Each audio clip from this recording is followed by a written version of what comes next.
안녕하세요. 선교사 유성근입니다. 제가 오래전부터 선교사 헌신하겠다는 생각은 하고 있었지만 2002년 벵글라데시에서 구체적으로 시작됐습니다.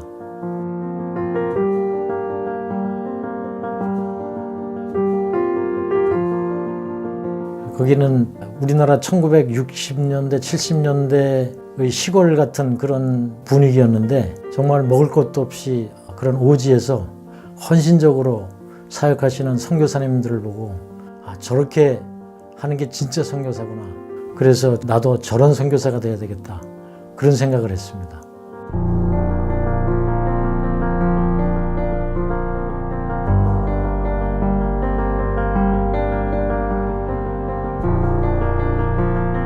일본이 선교사의 무덤이라고 하는 말은 듣고 갔죠. 그런데 막상 일본에 가보니까 정말로 어렵고 많이 다르더라고요. 일본의 폐 안 끼치기 문화가 선교의 가장 큰 장벽이었습니다. 일본 사람이 일본 사람을 전도하는 모습을 참 보기가 힘듭니다. 사람을 사귀고 오래돼서 이제 친해졌구나 생각을 하고 복음을 얘기하기 시작하면 오히려 그때부터 그 사람들이 멀어지는 경우가 많습니다. 그분들하고 서로 마음을 터놓고 지내기까지는 시간은 걸리지만 그런 가운데서도 기적과 같은 일이 일어나기도 합니다.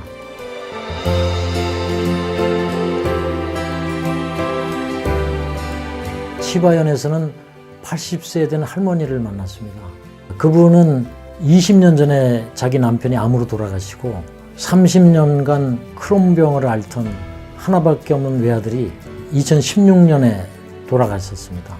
그래서 그 할머님은 항상 넋두리 하시는 것이 나는 왜 결혼을 했는지 모르겠어. 그런 분이었거든요.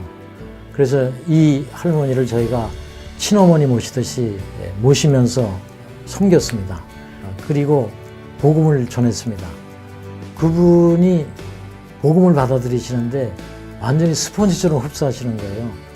그리고 보니까 완전히 천국을 경험하시는 것 같더라고요.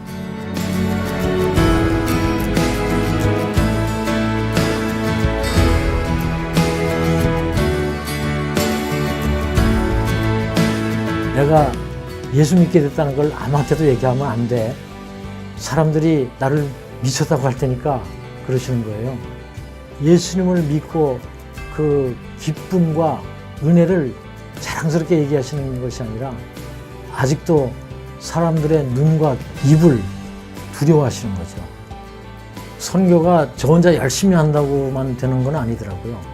제가 정말로 열심히 쫓아다니며 복음을 전하는데도 열매가 안 맺히는 경우가 많고 또 어떨 때는 내가 조금 부족하구나 생각을 하는데도 열매가 맺힐 때가 있고 그런 것을 보면서 역시 하나님께서 인도하셔야만 되는 거구나 이런 걸 느끼죠.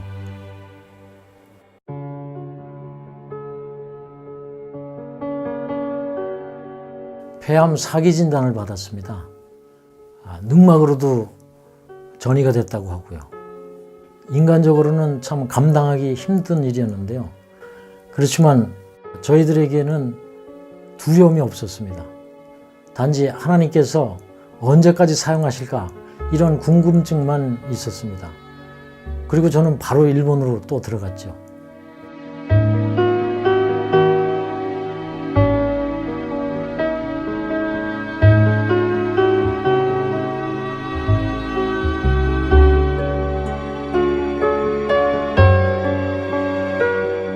하나님께서는 저를 약하게 만드는 대신에 그동안 제가 약하다고 생각했던 사람들을 더욱 강하게 만드시는 계기로 만드신 것 같습니다.